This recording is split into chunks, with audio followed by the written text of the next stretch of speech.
If you are starting your fitness or you've already started, but you're confused as to whether to take creatine or not, I don't blame you. I was also confused. The thing is that creatine is the most misunderstood thing in fitness. So in this video, I'm going to clarify the confusion, explain what actually creatine is, why people confuse it, the importance of creatine, and that's not all. At the end of this video, I'm going to tell you the type of creatine you should be taking. So just a quick one. My name is Razik and welcome back again to my channel, Get Fit with Razik.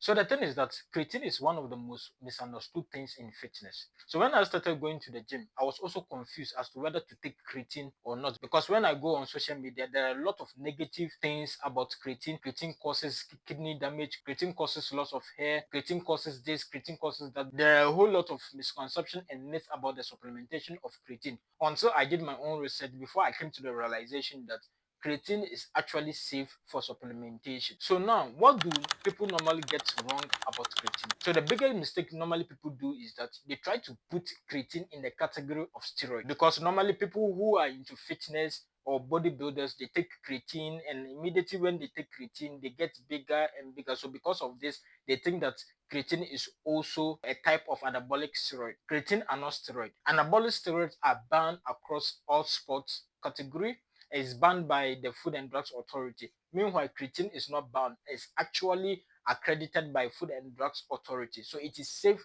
for you to use creatine. And there are a lot of research that ascertain that creatine is actually safe to be used as supplementation. Aside people thinking that creatine is anabolic steroid, there's a lot of misconception like creatine also causes kidney damage, creatine causes a lot of hair, creatine is not safe for children, creatine also increases fat mass. There are a whole lot of misconception about creatine. But I want to tell you that there are a lot of research that have debunked this myth that creatine is safe. It does not have any side effects. It does not cause any kidney damage. It does not cause any water retention in the muscles. There are a lot of research that has debunked all this myth or this misconception. So now let's talk about what is actually creatine. Creatine is a natural occurring compound which the body normally produces. Aside that, creatine also exists in food that we eat like red meat, pork, or fish. But here is the thing, the amount of creatine that the human body produces per day is about 1 to 2 grams, which is less than the required amount that the human body needs. The human body needs about 4 to 5 grams of creatine for the body to fully utilize creatine to get all the benefits that creatine provides. And one can ask that if what the body produces is not enough,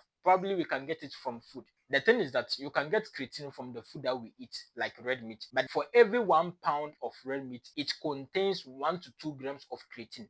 So if you want to meet the daily requirement of creatine, which is 4 to 5 grams of creatine per day, it means that you need to consume about 1 kilogram of red meat each and every day, which is not healthy because red meat does not only contain creatine, it also contains fat, it also contains cholesterol, and it also contains calories. If you want to eat 1 kilogram of meat each and every day, it means that you are going to accumulate a lot of fat in your body, and at the end of the day, it's going to affect your health. So taking creatine supplements is the way forward in order to meet the daily requirement of creatine, which is 4 to 5 grams of creatine per day. So now you know what actually creatine is. Now let's talk about why people confuse it. The reason why there are a lot of confusion about creatine is as a result of social media. Because when you go on social media, there are a lot of confusion. One fitness influencer is telling you this, another fitness influencer is telling you different things. There's a whole lot of confusion about creatine, especially in fitness when you go on social media. And that is where a lot of people get this confusion from. And also, the reason why there's a lot of confusion or misconception about creatine is that in the 1990s, there is one research which was done, and the research confirmed that taking creatine actually can cause kidney damage. But after some time, they reviewed that research and they realized there were some discrepancies in that research. What they realized was that the person who they used to do the research, they realized that that person had an underlying kidney issues. So that is how the research came to the findings that taking creatine can cause kidney damage. After that, there are a lot of research that have ascertained that taking creatine as supplement does not have any side effect, whether hair loss, water retention, kidney damage, whatsoever, or fat mass. There's no side effect with regards to taking creatine as supplement. So now let's talk about what creatine actually does. As I said earlier, creatine is natural occurring compound which the human body naturally produces, which also exists in food that we eat.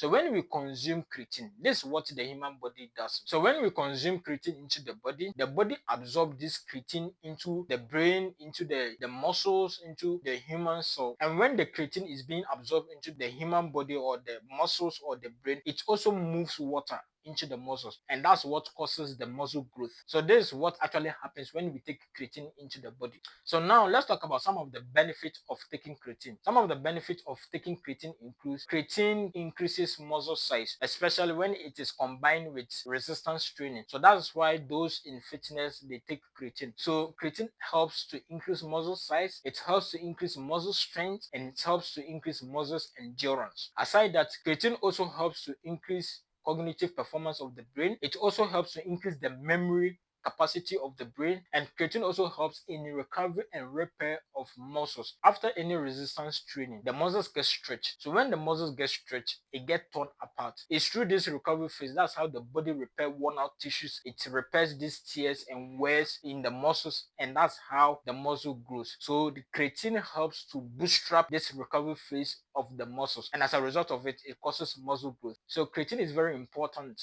in fitness, especially when you combine it with resistance training. So this is what I want you to take from this video. I want you to know that there are a lot of misunderstanding, there are a lot of misconceptions, there are a lot of myths surrounding the supplementation of creatine. And know this, all these misunderstandings are not true. And there are a lot of research that have debunked all these misconceptions, all these myths surrounding the intake or the supplementation of creatine. So if you want to take creatine, do your own due diligence. Don't listen to any random YouTuber. Don't even listen to me. If you want to take creatine, do your own due diligence. Research deeper into creatine as I did before I started taking creatine. And also do your own research before you take anything into your mouth. Don't listen to any random YouTuber you see on social media that, oh, take this in order to get muscle growth, take this protein powder, take this creatine. Before you take anything into your body, make sure that you've done your own research. And there are a lot of research that have confirmed that whatever you are about to take is safe for the body, because you are doing fitness in order to become fit and be healthy. You don't want to be unhealthy whilst trying to get fit. So now, if you decide to take creatine, we have different types of creatine on the market, but the most recommended one is creatine monohydrate. And this is why. This is because all the research that has been done on creatine to ascertain that the supplementation of creatine is actually safe was done on creatine monohydrate. So if you are going to take any creatine as supplement, take creatine monohydrate because it is highly recommended. So if this video has helped you to clarify the confusion about the supplementation of creatine, don't forget to like this video, subscribe to my channel, and hit that notification bell so that anytime I post a new video, you'll be alerted to watch. And also comment below what type of fear or misconception that you have with regards to the supplementation of creatine. And kindly watch this video if you are struggling to be consistent in your fitness journey. And remember, consistency beats motivation. I will see you in the next video.